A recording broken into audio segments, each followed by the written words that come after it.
Thank you all for coming. Hello. Few but proud. That's right. That's 90. I think that's Mighty, there we go. Proud and mighty. So they're okay. So yeah, thank you for coming. My name is Philip Richardson, and I'm a landscape architect with the City of Eugene Parks and Space Division. And I have a teammate here. Hi, I'm Alexis Griffin. I'm a landscape designer with Cameron McCarthy, Landscape Architecture and Planning in Eugene. And this is the first, I hope you're in the right place, this is the first of 3 meetings that we're going to have towards the development of Mattie Reynolds Park. And this workshop is being recorded. I just want to make sure you understand that. We'll be posting it to the website in a few days, and there's a project site. In fact, there's some cards we'll be passing out if you didn't already get one, with a survey that I'll keep reminding you to please take the survey if you haven't already. You know, we have a pretty small group here, and I think it would be worth everybody introducing yourselves. So, including staff, there's a bunch of staff here as well. But why don't we start with our guests? I'm Russ Smith. And maybe say your name, and then like you live in the neighborhood, or you're close to the park, or wherever you live. Not an address. I actually live over by Oakwood Mall, but I am acquaintances with Reynolds and others. My name is Rebecca, and I live over by Valley River Center, and I'm just an interested community member. Great, glad you're here. I'm Sandy, and I live very close to the park, not in the apartment complex, but in the homes across.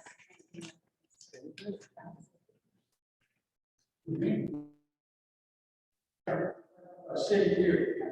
Okay, and it's Stan. I know I met you earlier.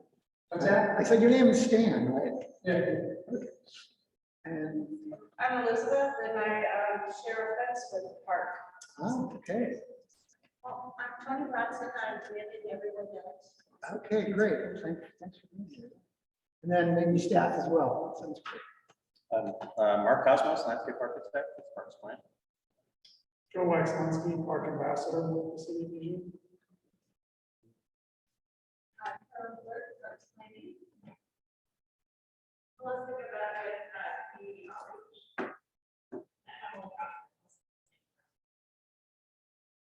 I don't know if we have a way of having, we were participating online. Yeah.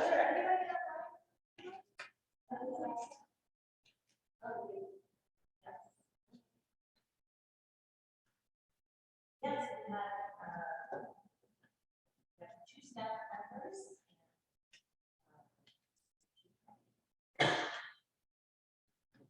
Great. So we're gonna commence this meeting by reading our land acknowledgement. Since time immemorial, the Kalapuya have been the indigenous stewards to this land, building dynamic communities, maintaining balance with wildlife, and enacting sustainable land practices. Following treaties between 1851 and 1855, Kalapuya people were dispossessed of their indigenous homeland by the United States government and forcibly removed to the Coast Reservation in Western Oregon. The city of Eugene is built upon the traditional homelands of the Kalapuya peoples and acknowledges the inherent sovereignty of the 9 federally recognized tribal nations in the state of Oregon.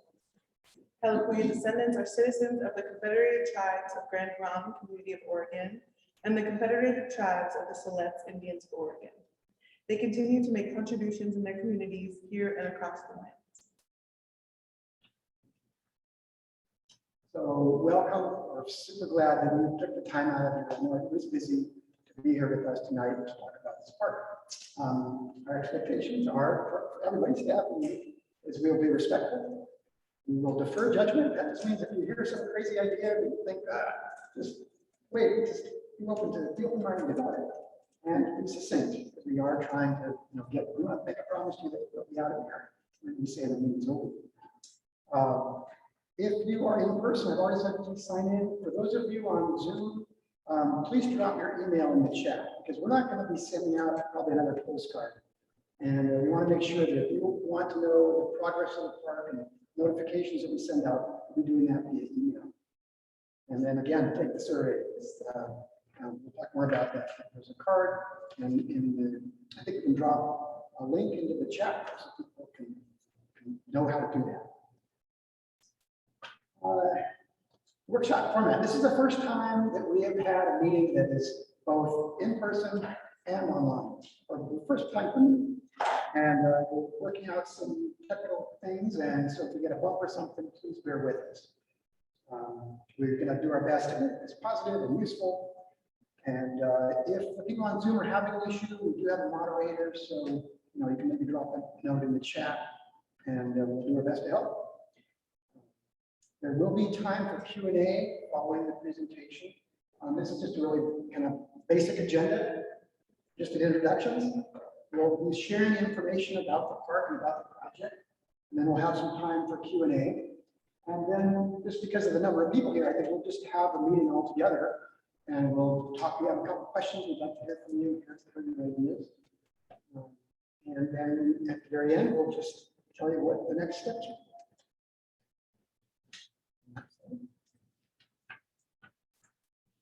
So why are we here? How did we get here?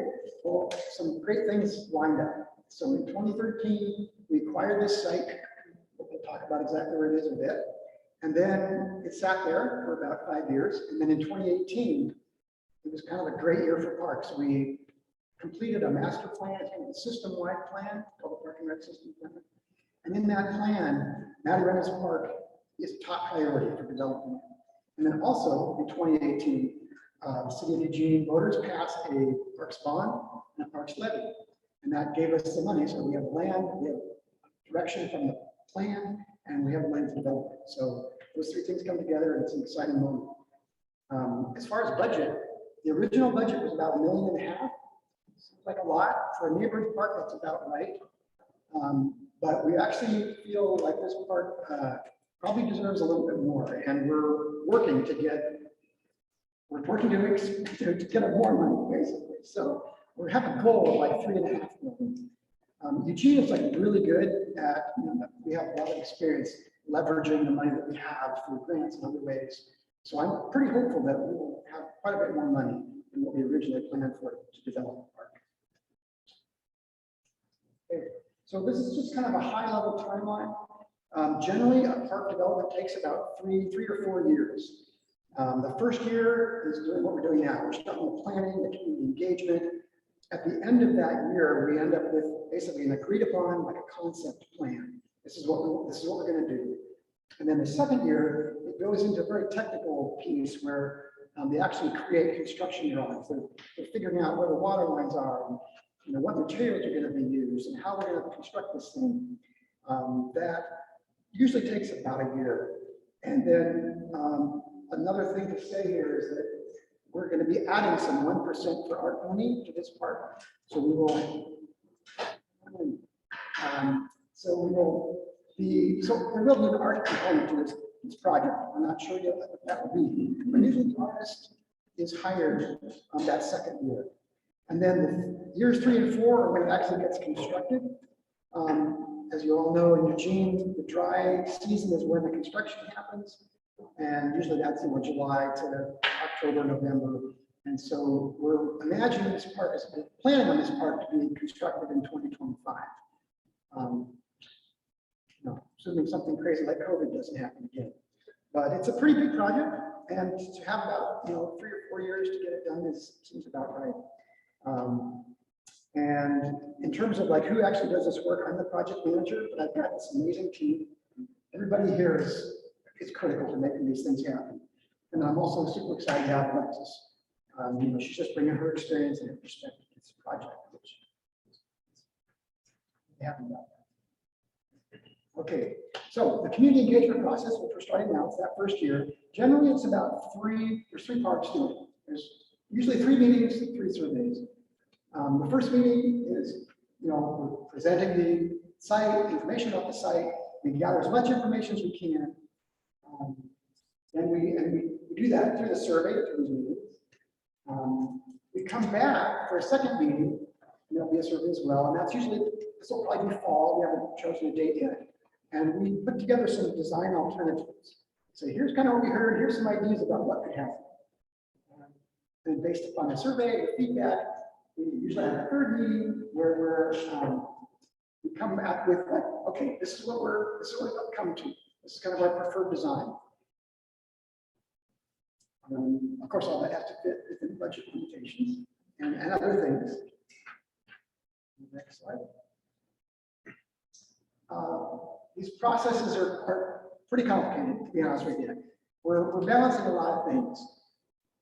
Clearly, having you guys are the experts, you live here, you're going to be using the park, we hope you're there every day. So we really want to know what is important to you and what your needs are and try to incorporate that as much as we can. There are other considerations as well. Budget obviously is one, but like maintenance, we have to be able to maintain it.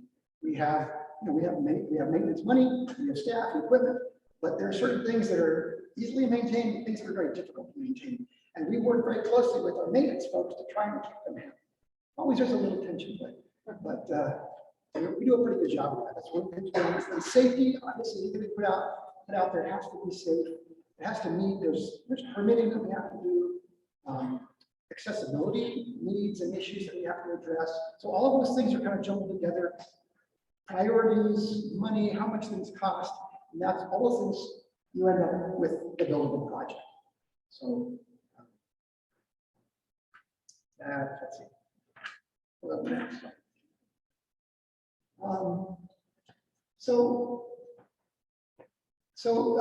We have different kinds of park classifications. The two that are kind of important to talk about today are community park and neighborhood park. And a community park is usually bigger, serves the whole community, really. It usually has bigger playgrounds, like all age features, very inclusive. Usually there's restrooms. There can be things like community centers and pools, big dog parks, large lighted sports fields. Does anybody here know like a community park that we have in Eugene? Yeah, sorry. Oh, I was just pointing Oh, yeah. behind us. Church Community Sports Park, is that? Yes, right. Yes, you're right. You had it. The Amazon dog park area. Yeah, Amazon is probably the best example we have. It's got everything, right? It's got all those things I mentioned. And more. I think it's a really important point that Church Community Sports Park is kind of the community park for this area. It doesn't have the full complement of community park features, and we recognize that. Actually, this kind of southwest quadrant of Eugene doesn't really have many things that other planning districts in town have. So we don't really have a pool here, don't really have a community center, don't really have a large dog park. There's things like that, and so so what we're wanting to do is put some of that what can fit. It's not a huge site. I mean, it's a big neighborhood park, but it's not massive. To kind of fill some of those gaps. So neighborhood parks, I didn't even say that. They're generally smaller. They're meant to be walked to or biked to. They serve like a neighborhood. There usually are playgrounds, but they tend to be smaller. They have paths, picnic areas. They're really meant to serve the neighborhood. So we're calling Mattie Reynolds kind of a neighborhood park plus because we think it really needs to have more than a typical neighborhood. There's more needs here that aren't met, and we feel like they could be met in Mattie Reynolds. Yeah, so to show you visually kind of what we're talking about, this is a little bit of a conceptual imagery where to circle or who's running? Okay, sorry. Whoever knows. Whoever wants. My nose is right there in the center. You can see it has a really good connection for bike path to the Gunson Creek, really lush area. But a lot of the surrounding parklands are majorly nature. Very natural area. There is the Churchill Sports Park, which is a larger park. However, it doesn't offer some of the amenities that Phil was talking about earlier. On the other side, it's Working Park, Eight-More Park. These are nice little chunks of neighborhood park that really serve the communities they're in. Berkeley Park I used to live by actually just got refurbished, and it's a really dope area for small children and families to gather together. But they're really restricted to smaller communities. It's harder for people, or maybe it's less likely people are going to drive there to hang out, right? So the idea of Mattie Reynolds serving as a neighborhood park plus means that maybe we'll get those people that want to drive their family out to this park and have a day. Or maybe we'll be able to offer more amenities because it's 5 acres rather than acre frontage. Looks like it's going to be around 1.5 acre. So there's a lot more opportunity here with this park space. I have a question. Where is that? What is it? It's right. So it's further, so if we go on the left. It's further, it's like right here, okay, right there. So it's it's right in front. Yeah, I know where it is. I just. Right, yes. There, that pond is also to. Yes. Exactly, we're doing that much more. Yeah. Yeah, thank you, appreciate it. We would love that. I assume there'll be bike path access to the park. So that'll be something we discuss. Yeah, currently, that's a great point, But I have access to school. But then there's one bridge that crosses to St. Mark, no, that's a street. One bridge right here where the access would be current. Yeah, there's kind of bridges on both sides, but not directly to it. Yeah, the closest one is that one. Yeah, I would say I'm happy to take questions, but we will have question and answer at the end. So I'd actually prefer it if we can hang on to our questions and do it then. But if it's a burning question, I'm happy to take it. Let's go to the next one. So red here are wetlands, and actually the green is too up on this side. West Eugene, if you live out here, you know it's very red and lots of clay soils. The wetlands, these red wetlands, I mean, we can't still build them. But I want to kind of point to that because it's part of a story that I want to share a little bit about. And it has to do with the name of this park. Go to the next slide. So you probably have heard of Sam Reynolds because it's at Sam Reynolds Street. I'm Mattie and Sam, a pair, beautiful pair. But the story is really not a super happy story about the black people, the settlement, black settlement within the city of Eugene. And you know, I'm not an expert on it, I just know a little bit, but I do want to say a little bit of background. So black people were not allowed to live in the city for a long time, and there was a pretty strong community that lived on the north side of Ferry Street Bridge. It was called Cross the Bridge Community, and it was a thriving community. And in 1949, the county was rebuilding Ferry Street Bridge, and they basically, come on in. So happy you're here. And so at that time, the county basically raised that community, and all the people there had about 10 days to resettle somewhere else. The Reynolds family settled out here in West Eugene, and they're really displaced to this location. So they really had to start afresh, building a new community, and they did. And Mattie Reynolds was a founding member of St. Mark's Church, which is still there.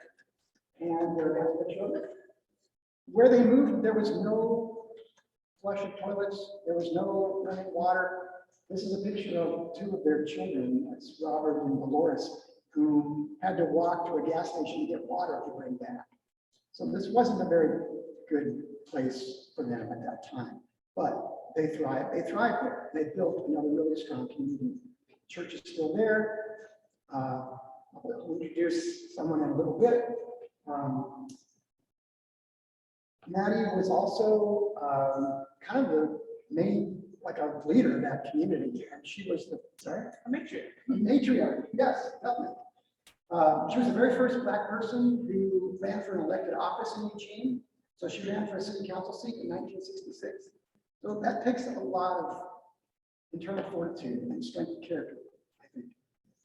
So, you know, my hope, and certainly I think all of our hope, is that we can build and develop this park, and that it really will be worthy of the name. And at this point, I have the honor of introducing a member of the Reynolds family.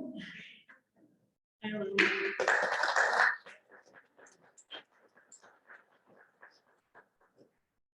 can't really see the number two members. I'm not sure. Lily, you want to just say hi?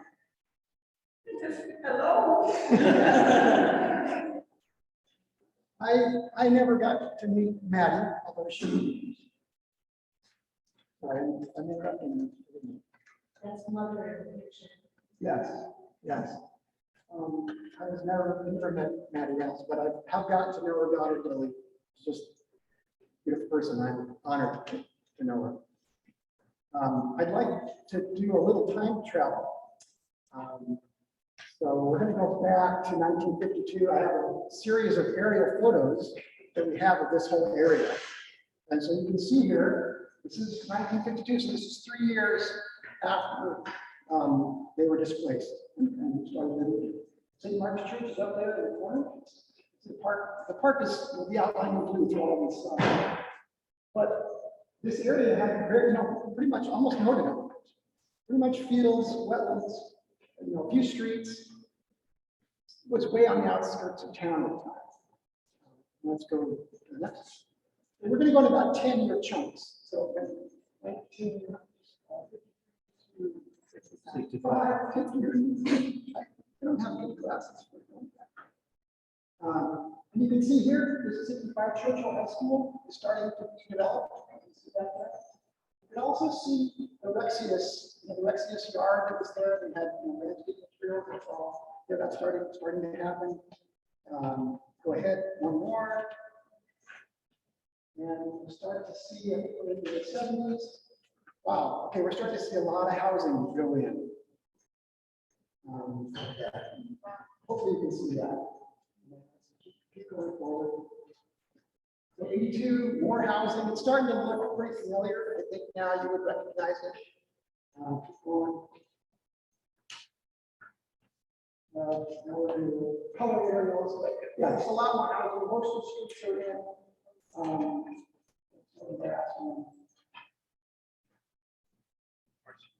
This is pretty much last year.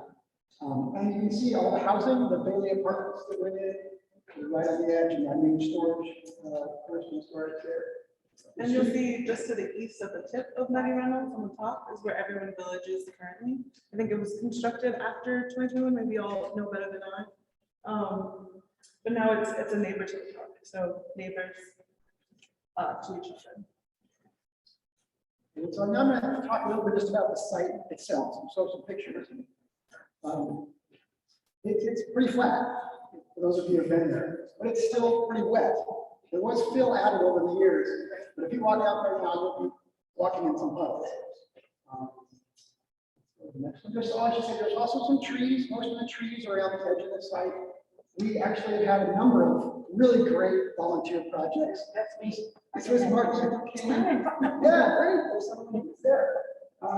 Martin Luther King Jr. Day in, I think, 2020, and it was fantastic. We had, I don't know, 50 plus people, and they planted like, I don't know, 100 trees or something. It was really great. In fact, an apple tree that one of Reynolds family members brought, because he'd been saving before he planted that tree there. There's also trees, there's previous tree plantings. These trees are probably, I'm not sure, 10 to 20 years old. We've had multiple volunteer tree plantings along Amazon Creek.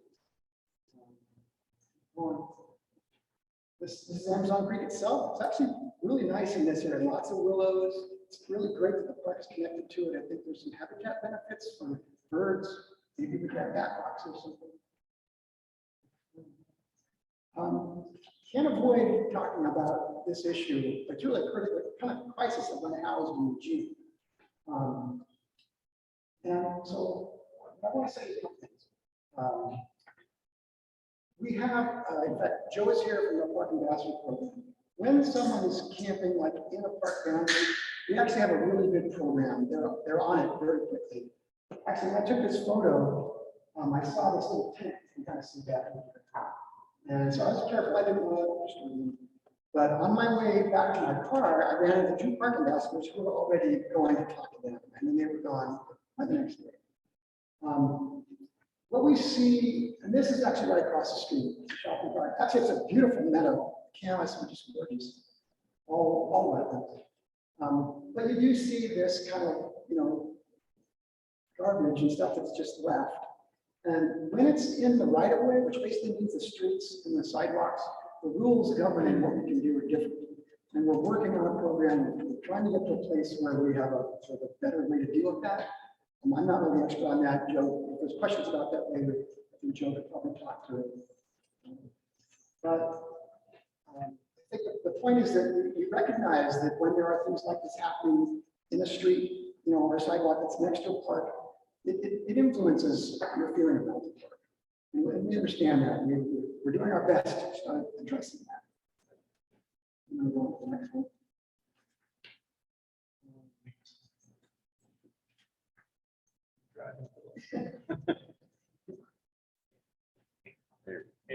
There we go. So I think something that I will notice when I go out to this site, and I'm going pretty regularly because I actually live in this neighborhood. It's very easy for me to drive by here on my way to and from work. It's a beautiful site. I mean, you can see a lot. The views are really nice. This is looking to the south, and you can see the south woods. So I think there's a lot of opportunity here. I also want to point out that the Evergreen Village that Alexis mentioned, it's right there. It's right on next to the park. And we have some, I think, some members, our residents here. I can't really speak directly to that, but I know that I've talked with Pastor Gabe, who's I think kind of runs that site. It's fenced, it's safe, it's privately managed, it's sheltered community living. They've got 24/7 staff. I think they're really good neighbors, and we want to work with them to make a great space. We actually love being good neighbors to all of our neighbors. That's really, we pride ourselves on that. And so the Bailey, which is, that's a big neighbor, there's tons of people who live in these apartments. They have 3 actually access paths right into the park. They're all gated now, but you can see here, people are already, like they've pulled the fence back because they want to get in there. And probably mostly to walk dogs because there's a dog station there with bags. But we're hoping we'll work with them. I talked to the manager of the site. We're hoping that once the park is developed, they'll open those up and the flow through will be good.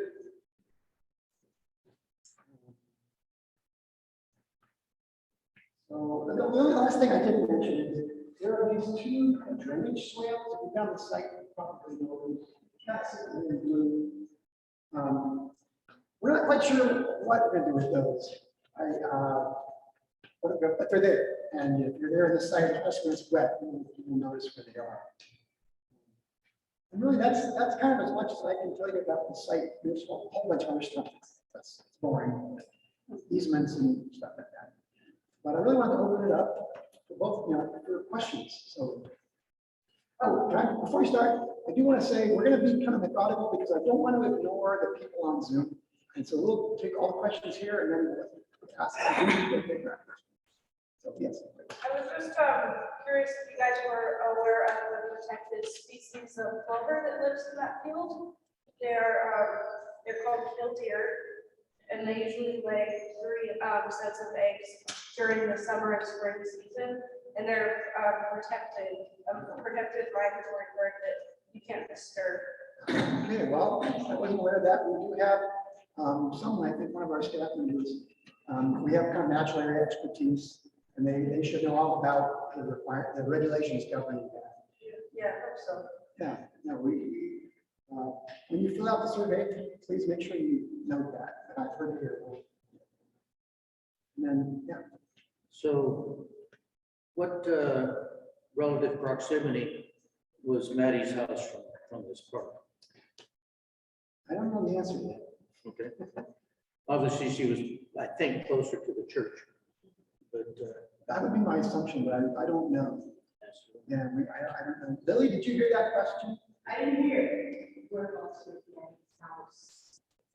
Whereabouts was your house? Oh. In relation to the park. So in proximity to the church, coming in front of the parsonage was the parsonage, Jim Lester, Sam Reynolds. So maybe 200 yards from the church.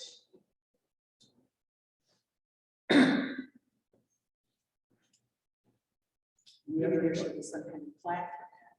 Well, I think that's part, what I missed, I should have said, is we are working with members of the Black community about this park and 2 other parks. So we're working on all of these parks. One of them is Martin Luther King Jr. Park. And actually, we're having a public meeting tomorrow night, those of you who might be interested. And then Alton Baker Park, which is where that across the big bridge community was. And so all 3 of these sites have this really, meaningful, interesting relationship to Black settlement in Eugene. And we want to be able to tell that story. We don't want to shy away from it. We want to be honest. And we also want to memorialize in a way that would honor Mattie Reynolds, more so than, we want to make sure that when we memorialize Mattie Reynolds, it's not just in an oratory or visual, wordy way, I guess, for layman's terms. But we want to tell the story throughout the site and make sure that we're having the Black community lead this effort and work with them to create the space that's meaningful to Black members of our community, but also creates a Black community that hasn't existed since Mattie Reynolds was around. Right, so signage is part of that, but we don't want it just to be, we got a sign. It needs to be deeper, more meaningful.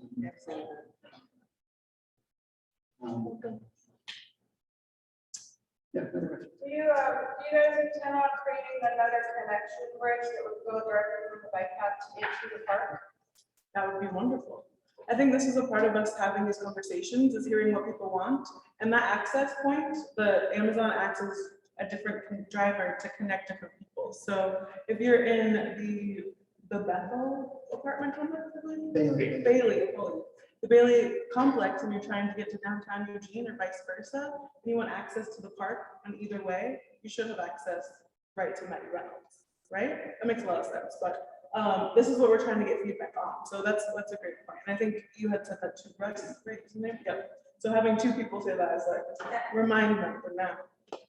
But we've definitely talked about already, or maybe if the path would connect on the south side.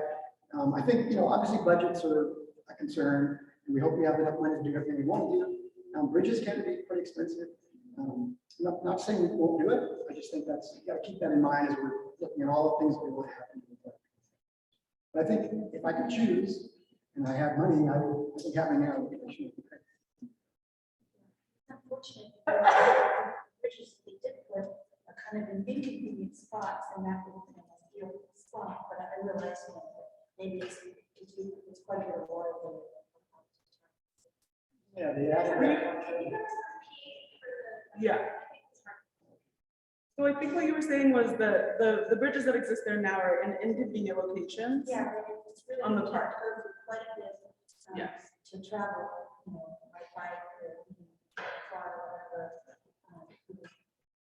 Kind of a longer area, but certainly not using the video to just connect over Right. to the path. Yeah, so if you were not in a car, there isn't a straightforward method to get to Mattie Reynolds at this point. That's a great point. Yes. West 11, yes, that's a really great point. I even think by car it might be a little bit odd. It's a little hidden. I mean, I was talking to someone who was like, oh, there's a park back there. Exactly. For those of us that walk a lot or ride our bikes, use those bike paths. Yeah. It's really nice to have a convenient bathroom too. Exactly. What amenities are we not seeing at other neighborhood parks that would benefit this park? That's a great question. One thing that comes to mind is if we're anticipating having more families and kids at the park using that space. Right now, people use that street as a racetrack. So it might need like some speed bumps or something to slow people down, like it's a literal racetrack in the summer, so. Just That's something to good. consider, like if there's more little ones around, that there's not like, there's no like blinking lights or crosswalk or. Yeah, these are all. That's mostly at night, but I don't know if people might be there. Yeah. It's like a real thing. So, It's like known for that. so 13th Street that connects Bailey Hill to, I believe, Danny Street Yes. is a straight, like, It's quarter wide mile. and straight. Yep, yes, exactly. That was a really great point. Zoom. Thank you. we oftentimes, almost always on neighborhood park meeting like this, transportation issues come up because of cars and one, people to be safe and kids to use these sites. We do work with our transportation department. Stuff that happens in the street isn't really up to us. We get to say, we have input. But certainly, whatever we do, we want to make sure that it's safe. And, we will involve as much as we can the traffic side of the city to help us. So there are things that can be done to help reduce the speeds. Faith who's online, also echo that. So, yeah, a lot of speeding on that street. Questions? Yeah, have we checked in the chat? Being that this is like Calapula land and they were forced off their land and it was stolen from them, do you have intentions of involving people from that community in planning for the park? Well, not specifically this part, but the city has been like that land acknowledgement. We are working directly with the tribes on a number of issues, including naming and land acknowledgement. And I'm not really expert on that, but it's definitely happening. The thing is that it happens at a high level to begin with. So, the city council and the mayor talking to the heads of the tribal tribes. And it's just a matter of respect.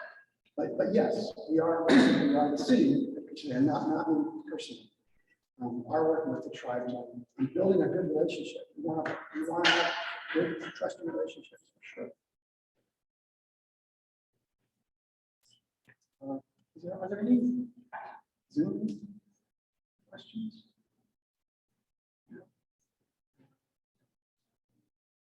Oh, yes.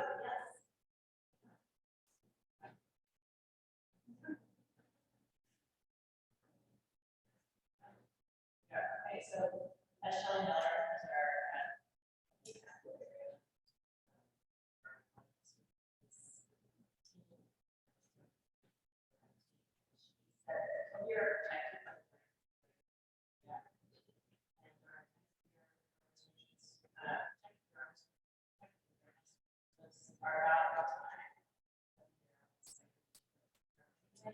Emily, I don't think we can hear you. I'm sorry. Is it on the phone? There's sometimes a right now. Right, so that's typically the time of year.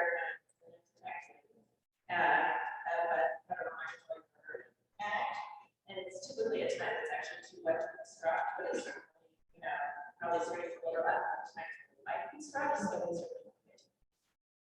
Yeah. Great point.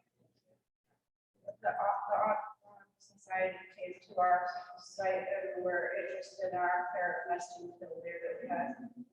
So they may be interested in the others that are in the area. Absolutely. We do work with the local Audubon Society on many projects. We have a pretty good relationship with them, so for sure.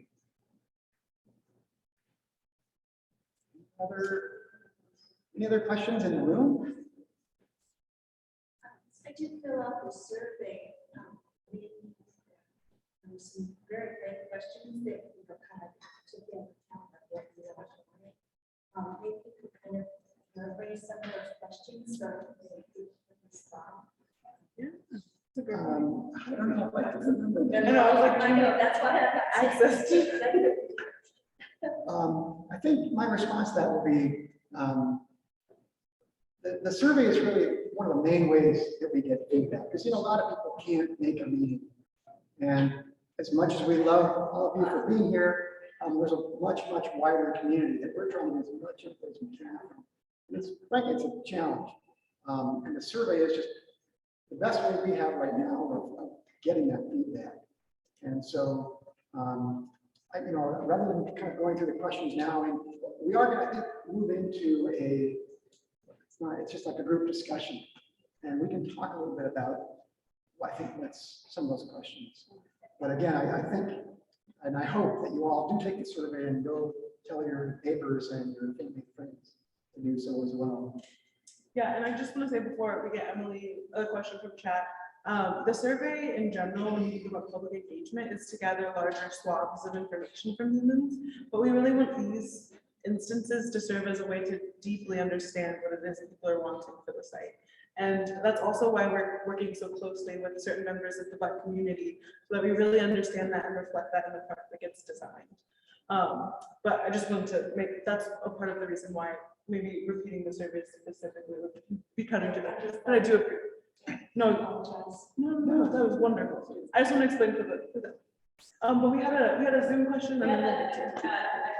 Chat, which is, will the planning for a specific part of the next planning meetings, will running plans or getting into the park structures for small, here's park structures to smaller children and toddlers or adult park be considered. So kids, dogs, Playgrounds. bikes, playgrounds, dog, running, thank you. I was like, I missed one. Okay, so, I mean, I would say, yes, Yes. all of those things, all of those Great things question. that we will be thinking about and trying to accommodate as best we can. Yeah. So, and I think there's maybe a hidden question too. Will the planning for that happen in the next two planning meetings? It's important that the survey feedback that we get from this meeting and the online survey, that we get that now, because that's what will be used when Philip and the team sit down and start designing those features in the park. We're listening to the community. What is everybody asking for? What's their feedback? Yeah, we're getting all that feedback now, and when we have our next meeting, we're gonna have some ideas, we're gonna maybe some design alternatives, say, we could do this, or maybe we could do this, or maybe pick pieces from it. So yes, we will be taking all this feedback, and that's what's informing, along with those other things, right, budget and safety, informing the design that we're gonna be presenting. I have two questions, I think. I have a question of, is there like a flyer announcing it? I guess it's just most people on my street, I live on Plumtree, so just one street over, and most people don't know about this meeting, so like I texted who I knew, but I don't have everybody's number, so I guess if there's just like something, I don't know if there's other people here from others, like neighborhood areas that might be willing to like share flyers out in their street or something, get feedback. I just think that not everybody follows the park system on Facebook, and that's how I saw it, so I don't know how else you all are outreaching to make sure that it just seems important that the people who live in the neighborhoods are participating in the process, but if they don't even know that they can. So I'm just wondering like what other ways you're outreaching, or if there is an opportunity for us to like brainstorm ways we might want you to outreach, even if we don't participate. And then the second part of that is, one person I reached out to that's lived on our street longer than us said that there was a survey for UO students or somebody done a while, and they were kind of wondering like what happened to that information that was gathered. I think that they're talking about the landscape architectural studio. They were in contact with people in some of the communities. But they were specifically, I thought, looking at Alton Baker Park. I could be wrong about that. We might need to connect on that with the person in question. But in regards to outreach further, are there listservs for neighborhoods? I'm in the private sector, unfortunately, so I'm not a part of that process, but are there listservs for neighborhood associations or? We have contacted like the Churchill area neighbors. I don't know what if they have a newsletter or something. I think we're really interested in reaching out more. So if you have ideas. Yeah, so the postcard, let's start with that. So we did send a postcard out, actually I have some copies here. So, you know, we have to choose like how many are we sending? And we went, I'd say, larger than we typically do for a neighborhood park. But it doesn't get, it doesn't get like people south of Churchill, probably south of 18. So I think we could do more by ideas that you have and by helping making sure that Churchill area neighbors and the other neighborhood association really, the new one that's West Eugene, I think it's not really functioning. Thanks for the postcard. That was it. No, that's right. A question for the audience from me, would a boots on the ground effort be something that would be appreciated? It's a little bit odd now because of COVID, but you know, we have the ability to canvas like in person at a distance if that's comfortable. It sounds like maybe that's an approach that would work. I know we have the Everyone Village that we could probably talk to in person. I want to be as informative as possible, so I'm excited about that mission.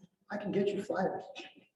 Oh, yeah, we can have work. But certainly, I have a PDF, and I'd be happy to, we can post it on our website, and you can pull it down and print it, if I can give you some copies if you'd like. I think we're very interested in getting the word out, and there's a lot of competing interests, and people have limited time. It's kind of hard to get people involved. I saw it broadcast 3 different times on KEZI News. So this one Yeah, 'cause and y'all the are- Martin Luther King meetings. Right. That's because Alyssa over there made that happen. Yeah, I also was in the register guard and went to LCC. So we definitely got a lot of coverage from the our senior partner. Put it on our social media, our website. We did on-site signage.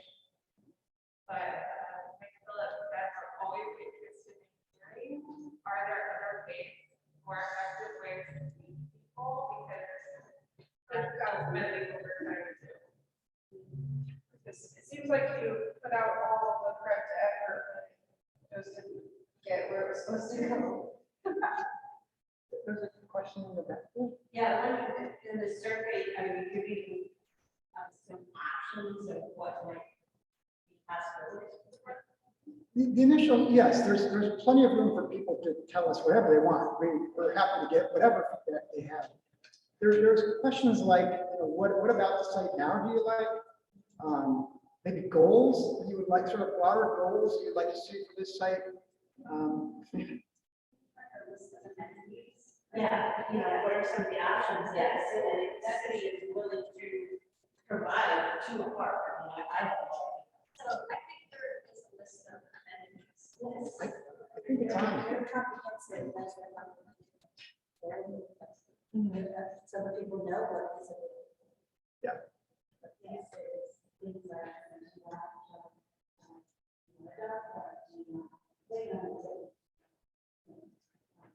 Sports. All kinds of questions that in the survey. Yeah, I think you're asked to kind of maybe prioritize them or your top 5 or something like that. But you know, we have to keep in mind, it isn't really that large of a space to where you can put in, say, like a baseball diamond, a volleyball court, basketball court. You may be able to get an area for the little kids, with their playthings on it. I would like to see a place to barbecue, maybe a couple of spots, and then some benches where we as elders can go and sit down because we don't run on our kids. But because it's going to be a community park or neighborhood park, and those apartment buildings are there, I would love to see it kind of designed to attract those children and their families so that we can have a space where kids of all cultures can come together and just enjoy each other and be kids and just be kids. So, I'm not looking at big athletic places for grown-ups. Because it's not that big. So what we do want to do is make it beautiful, make it inviting, make it safe, and make it kid-friendly. And a covered area for us all Yeah, it's a great point. I mean, on paper, it seems like a big site. If you start putting all these things in there, you realize you really don't have as much room as you think. I know, like, for instance, a dog park, typically dog parks are about 4 acres. So we've got a 5-acre park. Probably we're not going to put a dog park in there. Maybe there's a room for us, like a small dog area or something. I'm not sure. But, dog parks also are pretty much only for dogs and people. Whereas a field is open to anybody. So I think it's a point well taken that, we have to be really wise about what we're putting in the site. What about there's there's a space, and I think it's privately owned, that is southwest of Mattie Reynolds Park, that is You showed a undeveloped. picture. Yeah, right, kind of right Yes. below it. I believe that's the Rexius area. So, yeah, I don't, I'm trying to remember if we have a slide that would show them, but yes, to the south, actually to the southwest, there's actually a little chunk that we don't own. If you take the lines of the park and just go all the way straight, it's a little cutout that we don't own. And we have talked with that owner about the potential of acquiring that. There's a bigger chunk that's undeveloped Across the street. across the street. That's the one I thought. Yes. Yeah, there's, I'd say 2 or 3 or 4 parcels, pretty good sized parcels. It is all wetlands, which just really adds to the expense of development. But we're always looking for the right place for more parkland and to have something like a community center or pool. You know, I don't think we've really had that conversation yet with those property owners, but we intend to. But, you know, it's always a willing seller. I do a lot of acquisition in my role with the city. And, you know, we pretty much, if someone doesn't want to sell to us, we say, okay, we'll let that another place. You have a question? I was curious, what's the average size of the community gardens in Eugene? I was like wondering the- if that would be like a viable addition to it. Yeah, no, that's a wonderful point. They're not even close to the quarter acre usually. I'm thinking of the one specifically off of, I get confused on the bike path, but as you're going around 13th, yeah, like, such an odd area. Yeah, Matthew's Community Garden. Very small, but robust, and people get excited about it year round growing. That's a great thing to add to the survey, and I think one that we can attach excitement to right now. Because they really don't require that much space. It's beautiful. Yeah, no, that's doable for sure.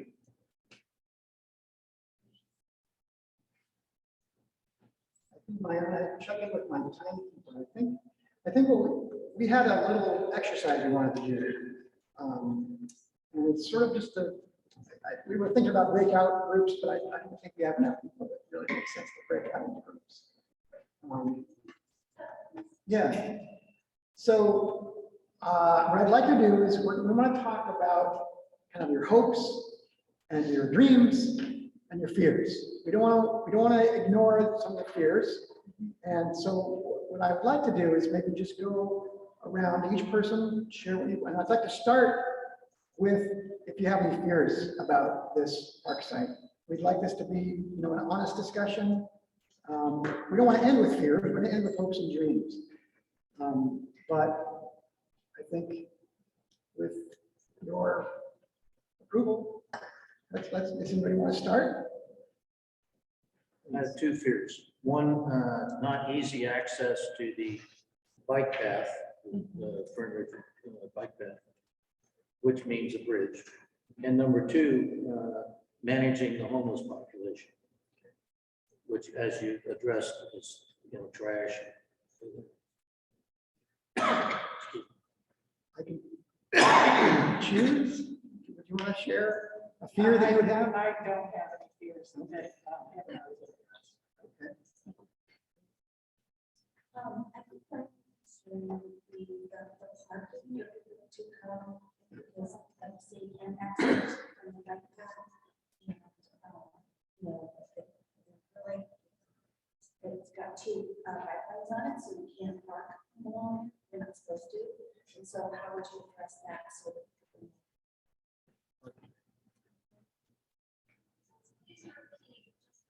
Sure. So I have a booming voice. So we had Russ, oh my God, every time, Russ. Russ said, I'm looking right at the owl. We are wanting bike access, he's afraid to not have it. Would like to have management over homeless populations. Miss Sandy, because you didn't have any fears, which is awesome. Sandy is worried about there not being enough parking in the park, yeah. Because it is just bike lanes. Yeah, currently it's just bike lanes. I'm concerned about fire department getting there and Yeah, so safety routes, so fire department access to the community. Do you have any fears? Oh, no, but, yeah. This time. Sorry. No, you're fine. Yeah, other than, I just want the birds to be protected, that's like a top priority for me, is to protect the nature that's already living there. Yeah, the good thing about that is, as well, is the birds will go to the next part. They will. Yeah. I'm gonna come closer. Southwest. Oh, yeah.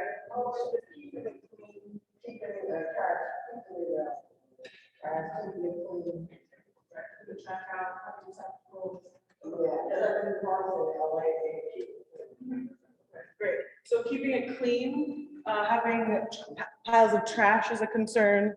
Bathroom is that there's no public restrooms in that area at all. You can go to like a restaurant or Fred Meyer's. But if you're at a park with your children, you need to have access to a toilet and running water. Like 2 minutes, right? Okay, yes, I do want to, we'll get to everybody, just make sure that when the person is speaking, that let's just let that person have a full paragraph just to get what they want to say. Any fears?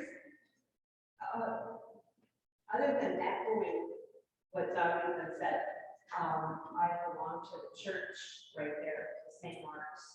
And I drive that back road a lot, and I have seen it come up, and go down, come up, like black hole there, the homes, and there's still people who still will park along the streets. So that really has to be under control. So that seems to combine a fear of too many people blocking access and fear of safety. It was very interesting to hear about the birds that need to be preserved. I think that's good, and I wonder if there's anything else that needs to be considered. Make sure that that's well researched, and I have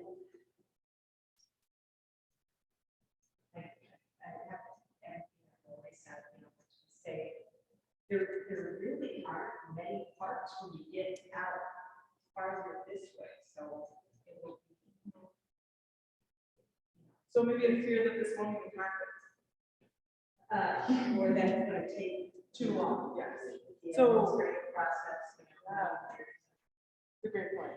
So I'm hearing environmental fears, wanting to protect organisms that live there right now, wanting it to be safe, and making sure that the park actually does get designed.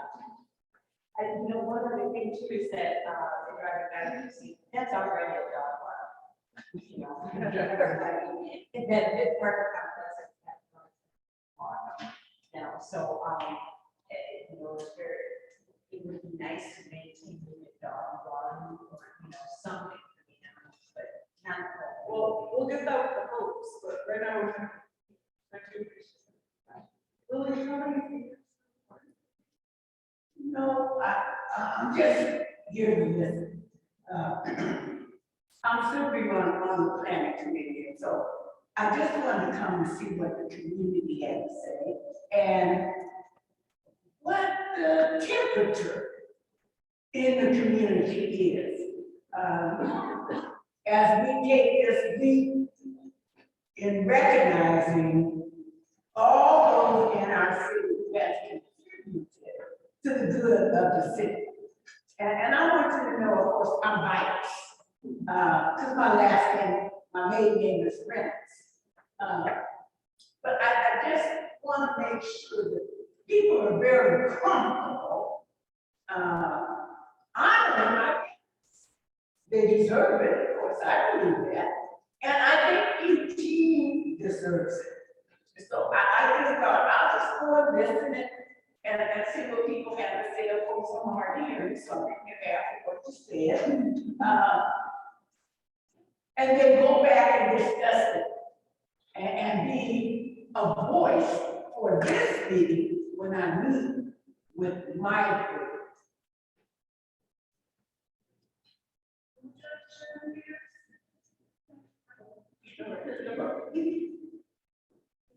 Oh, and shade and you can bounce with it. That's a great point. So, I'm trying to tie this back into fears, so pardon me if I turned it a little bit, but let's not get sunburned and let's, That there won't and be no, shade. if there's a fear of shade, no shade, and a fear of the lack of water because hydration is life. It's a beautiful thing. All right, should we, oh, I'm so sorry. Yes. I had a fear of the waterways and the impact of the waterways behind. Also, one, what the impact would be like pollution wise. The other one would be with children getting close to the waterway there. Especially if it's flowing like crazy. Mhm. It does, so. I mean, it is still a wetland, so that's a great point.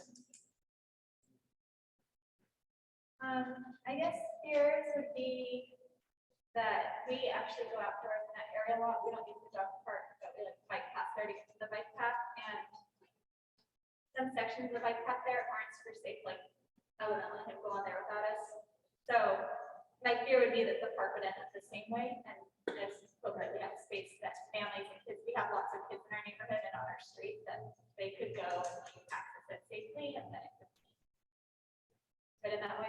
Can I ask, quickly, just as a designer, curiosity, is the safety in being on the bike path to do at all with shrubbery being dense and large and allowing for visuals? Okay. Is it mostly that there are people, or I'm just wondering the safety? A lot of people, like, I don't know. I don't know how to say it, because I want to be really welcoming and house communities and also create like spaces for them to have respite and access to the I see. water and that stuff. But it's like not unusual for people to experience like somebody accosting them on the bike path or fear of that happening because they know somebody has happened too. So kind of just wanting people to like go to the park and feel like they'll be physically safe. And I don't say that to speak for that team. Anybody doesn't have experience being lack of home housing. Just to say that in some instances that happens. And the other thing would be what somebody said about parking, because there is, to be clear, right now, none really. There's like one half block along one side.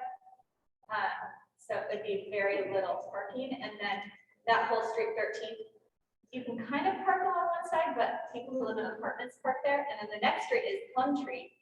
And we're like a small street, we're not a big street. So if we got flooded with all that parking, that would be a lot for us. For a small little street. Overflow. Yeah. Because that's what happened. Impacts. Yeah, that's a great point. Oh, Sorry, I just speak to the bike path issue a little bit. I know this isn't miraculously solved that issue, but there is a separate project where we're adding lights along the bike path, all currently unlit sections of the path. And so that should be done. What's the timeline on that? If not this year, next year. The design should be finished by the end of this year, and I believe we can break ground next year. Yeah, so that'll help, I think, and also improving some of the lighting of the bridges just to make it feel like better. yeah, try to hold space for like legitimate concerns or fears people have around that, and also like finding space for compassion and like ways to support folks who don't have housing. It's a very nuanced situation. I appreciate that. There was a Zoom question. Yeah, we have a fear, some fears from me. Zoom fears. So, concerned that there's trash frequently deposited in all of us 13. And also, all the people living in Wildflower and Mattie Reynolds stuff. So I don't know if we have partners, I'm assuming we have the nurses, but we can parts. Are they being, but that's a concern.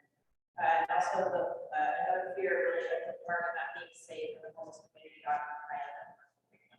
So that's just a, it's a really common fear, I think, across our system. So, as we build parks, typically they really actively less of that activity. There's also, I know, and there's movements in design professions like landscape architecture, which I'm in, to not necessarily have called designing, oh no, I'm forgetting the word, but it's basically designing so that someone doesn't feel comfortable. If you think about benches where every seat has a pillar in between so no one can lay down, that's not necessarily, I think, what we want to go towards. I think very inhumane. exactly. I think It's gross. we want safety and visibility, but also comfort and care and compassion, as you were saying. Because that's the basis of the people we're building this to honor. Anything to add? Here? You're a youngest person, I think.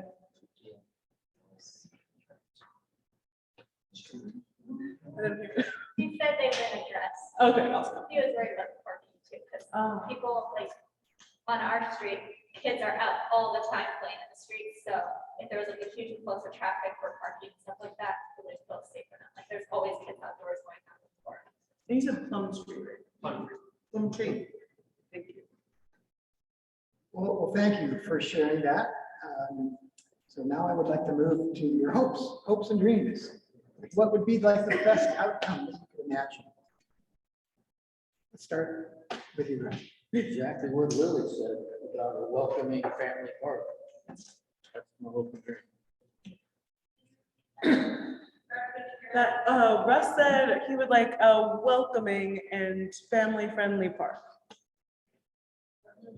Yeah. Exactly what Lily said. He basically just wants Lily to be in charge of the whole thing, which we love. I like that community garden idea. The community garden. Double tapping the community garden. I would agree with also having a story.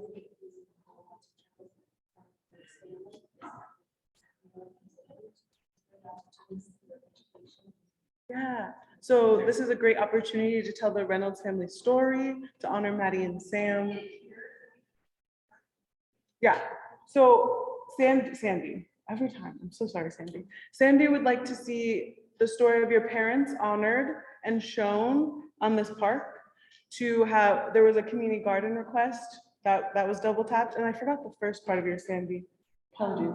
It was just to, actually have an education opportunity. Education, and to make sure that there's education as a part of this park. Around the story. Exactly, yes, around the story, perfect. Do you, either of you have hopes and dreams? Yeah, I just want it to be a space where everyone feels comfortable and safe going, like a single mother take her kids and not feel worried about being there at 6 p.m. or something, Yes. I So, want it to be that kind of place. yeah, so it's important for everyone, whether it's a single mom with her child, to feel safe and feel like they can occupy the space without fear.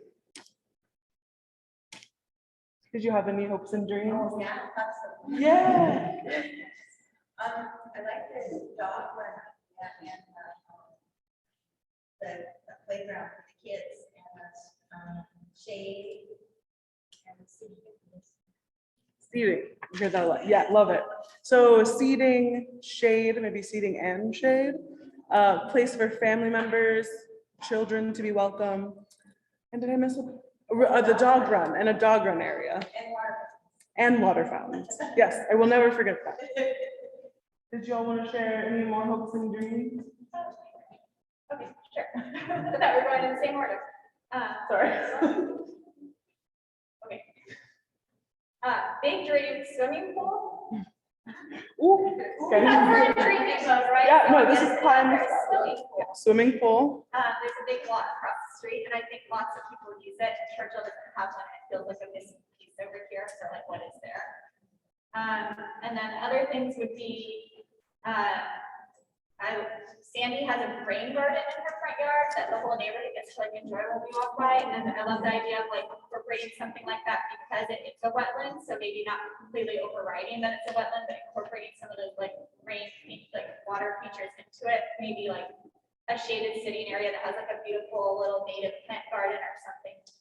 I like when there's interactive stuff. So like kids can see, I don't know, I've seen at some of the parks, there's like the planets, or sometimes there's like a table with checkers on it, things that are like incorporated, like activities that just exist as part of the park that families can access.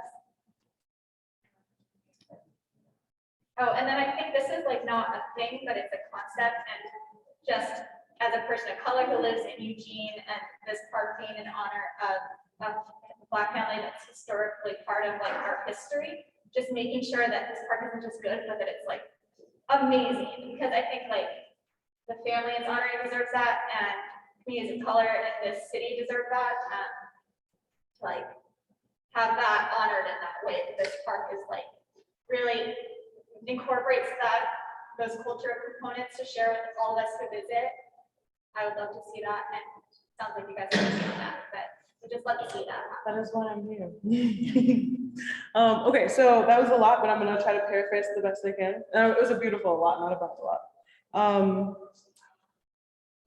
All right, so we would like to see over here education and interaction with children. So places where there's an ingrained educational interactive opportunity for small folks, all the way up to like the children in their older years, you know?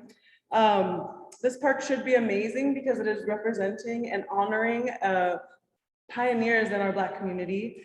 Pioneers, that's a loaded word, but an important matriarch of the Black community, one of the first Black families to actually come to Eugene. So this park has to be amazing, it has to be beautiful, and it has to be taken care of. And we all should end up there, you know, in 5 years and hang out together, is what I'm hearing. So thank you so much. And a pool. And a pool. Oh, I almost forgot too. Oh no, I knew I was gonna forget something. And activities in the park don't have to be for kids, for grown-ups too. What I heard you say is a pool, maybe across the street where there's more land to be done. We're gonna take one from Zoom and I'll get to you too, okay? Emily, you're on. Albert has shared that Reynolds creates a vision of a park that serves both people and wildlife, birds, insects, from native plants to trees, serving both diversity and biodiversity. Yes. It's very, And after my heart. it's a wonderful comment, actually, for Eugene Parks. I just think that's really it's a statement that captures so much about what we love about Eugene Parks and conservation. Yeah. We do a lot of it. And you did also say something about, I want to make sure we know. Running. Okay, so celebrating our biodiversity and our diversity, which is why diversity at every level is so important, and a running loop. A running loop around the whole park. We have one of those oak mark front, it's very nice. Yeah, and you can walk on a running loop. Yeah. That's pretty cool. Okay, so I had you two. I'm not sure who was Rose. The playgrounds where they have the water, I'm not, it's like water, it's. Splash play. Splash pad, yeah. So splash play is a big one, and that's very interactive and can be shut off when it's not necessarily needed in use. So if anyone's been to Sisters, there's a really cool splash play there that actually has rock interaction, and it's flush with the ground, so it's not necessarily in your face all the time. Wonderful recommendation. So my first one was a running trail that weaves throughout the park. Bike parking. Make sure that you can get to it by bike, you park your bike there, and you can walk things up there. So good bike parking. Exactly, yeah. And that might include e-charging station for bikes? electric bikes. Yes. Ooh, we haven't seen them. Really popular. So that I'd like to see a wildflower pollinator garden. We have a lot of native plants that could be incorporated into that park. I love to see the campus there, and I'd like to see it a part of this park, even as it evolves into a different type. And just like at the downtown Skater View Park, we have those water features that you were saying. I'd love to see those there too. Yeah. Thank you so much. So to reiterate, we're going back to biodiversity with wildflower gardening, pollinator species, bike parking that's good and might actually accommodate electric bikes, which are becoming a huge thing in Eugene and Springfield. A running trail that might not just go around the park, but could go through it and weave its way around. Splash play, I think I hope I said that to the crowd. And I don't know, did I miss anything of yours? Okay, all right, thank you all so much. And do we want to get either of you in the back with your hopes and dreams?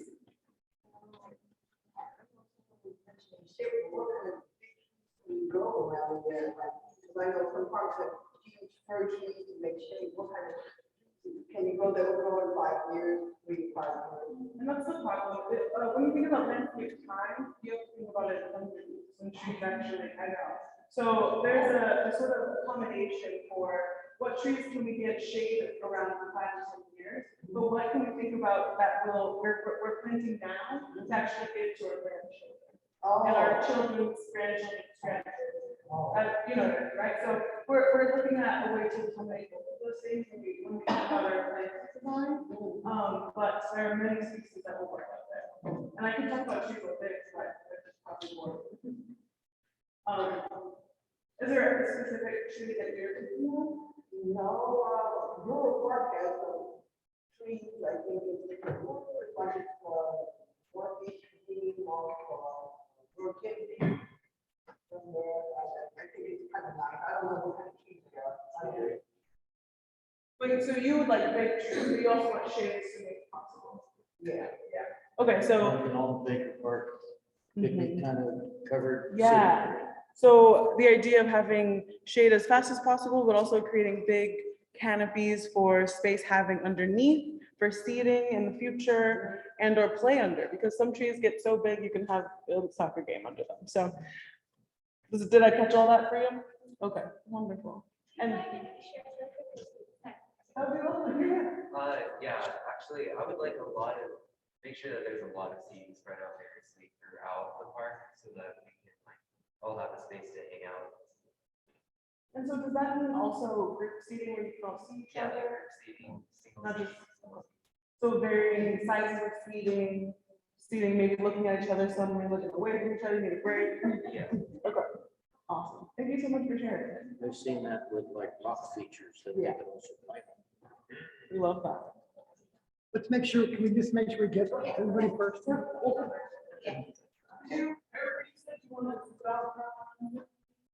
Yeah, something, like I said, right now, if you take it completely away from the folks who have $1,000. So it's some kind of consideration. One, very handicap accessible, staggered the benches, the seating, from different access points, so you can walk off the line. Again, reiterate that, the sooner the better. And, yeah, it's lucky it's mobile and everything. It takes a lot.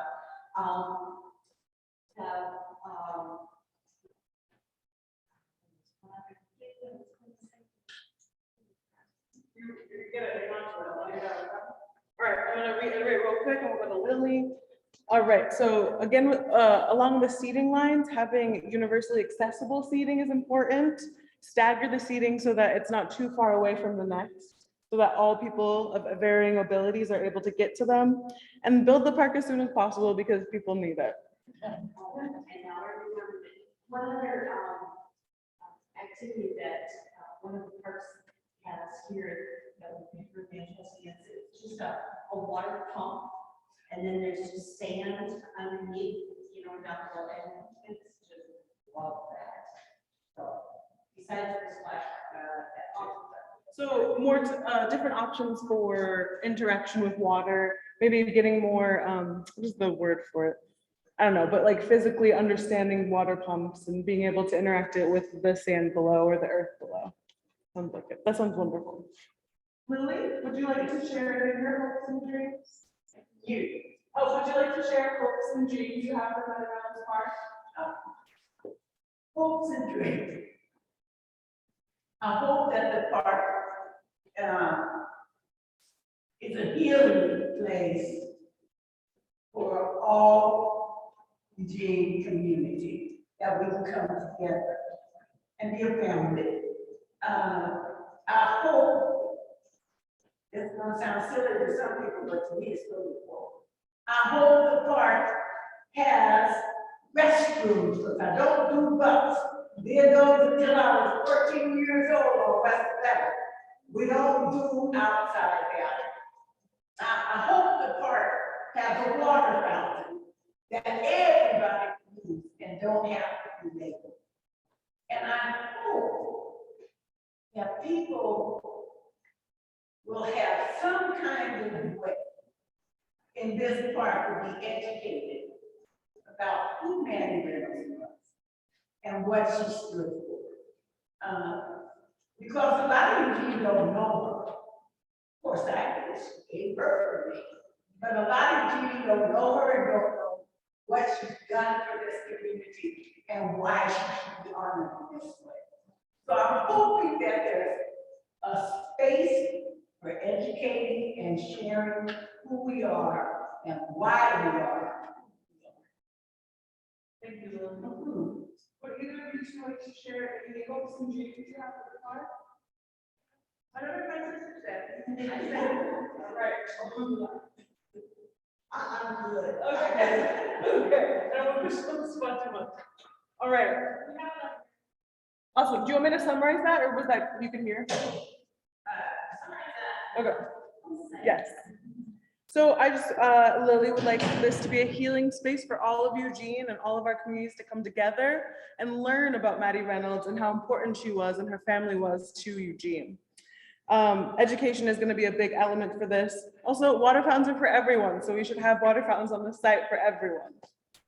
All right, so we have some Zoom hopes and dreams. Yeah, we have one more, which is, we would love the park to be well lit with lots of lights. So beneficial for early mornings, midnights, and the winter. So our shorter days really helps to activate the park.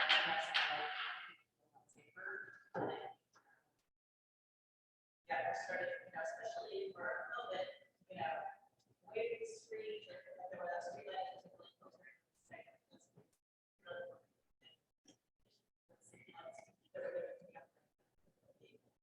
Do that well, also protect wildlife. Awesome. Lighting, safety. And we want to come back to you. You had more hopes and dreams? I'm thinking, would it be in the garden to use the vines some way to make a shade?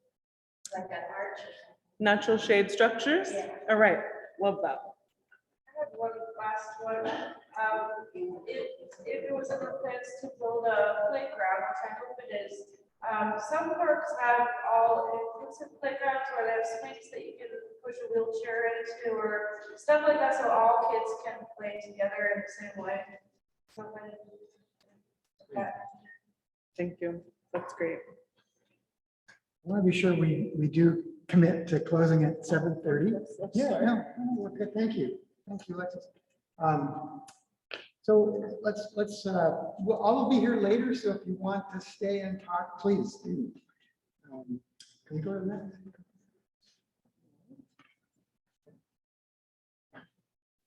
It's the survey. I think we had 45 responses. Oh, no, we did that. So go to the next one. I think we had 45 responses so far, which is not bad, but we hope it's better. So again, please take the survey, and I have some cards here that have the link on it if you want. Yes, please. Okay, I'll get you one before you leave. And yeah, we want to get the word out, so please help us do that. Next slide. What's going to happen next? Take the survey. Did I say that again? Take the survey. We will do a fall workshop. I haven't chosen the date yet, but maybe September, something like that. We are also interested, this is like the first time that we've had, for me anyways, that we've had kind of this hybrid thing where we're having to do both online and in person. If you have any feedback about that, I'd love to hear it. You can put it in the survey. You can just come and tell us. So we want it to be effective. We want to get better at what we're doing always. And then the last slide. Just thank you. Thank you so much for taking an hour and a half of your time to be with us and to help us make a better community. If you have anything you want to share, call me. My number's there, my email's there. I would love to hear from you. We're very open-minded about this process. We may have to make adjustments as we move through it, but we're just really grateful that you're here and that you participate. And with that, Please sign in if you're here.